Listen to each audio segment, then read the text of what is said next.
ఇప్పుడు అంటే November 7th చాలా మూవీస్ వస్తున్నాయి. అవును. 4, 5 మూవీస్ వస్తున్నాయి. అవును. ఈ మూవీ ఎట్లా రిలీజ్ ప్లాన్ ఎట్లా చేశారు? యాక్చువల్గా మన మూవీ పీవీఆర్ ఐనాక్స్ తీసుకున్నారండి. వాళ్ళే వరల్డ్ వైడ్ అన్ని సింగిల్ స్క్రీన్స్, పీవీఆర్, మల్టీప్లెక్స్ అన్నీ త్రూఅవుట్ ఈవెన్ రూరల్లో కూడా స్క్రీన్స్ తీసుకుని వాళ్ళు రిలీజ్ చేస్తున్నారండి. Ultimately content is king. Content నమ్మారు వాళ్ళు.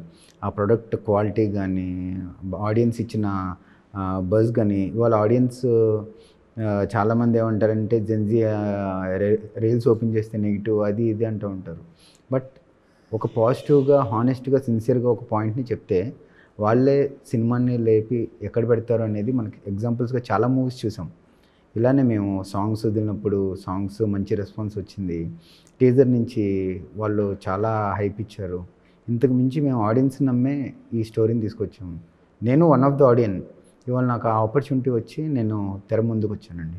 అలాగే చూసుకున్నట్టయితే బీమ్స్ గారు మ్యూజిక్, భాస్కర్ పట్ల గారు అంటే ఆల్రెడీ చూసాం. అవును. మంచి సాంగ్స్ ఎలా హిట్ అయ్యి రీసెంట్గా కూడా మీసాల అవి ఇంతకు ముందా లేకపోతే ఆఫ్టరా?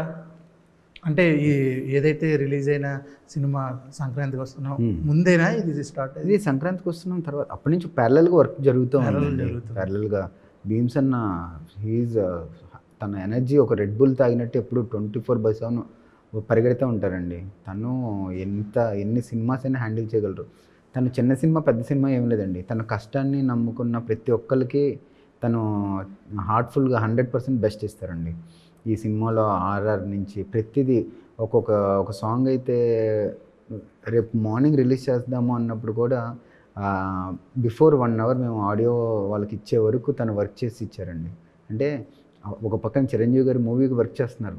చిరంజీవి గారికి మూవీకి ఎంత ఎఫర్ట్ పెట్టారో ఐఎమ్ నోవేర్ నాలాంటి బ్యాక్గ్రౌండ్ లేని మనిషికి కూడా అంతే ఎఫర్ట్ ఇచ్చి అవుట్పుట్ ఇచ్చారండి. That's what I'm lucky to have such a good and positive team around me.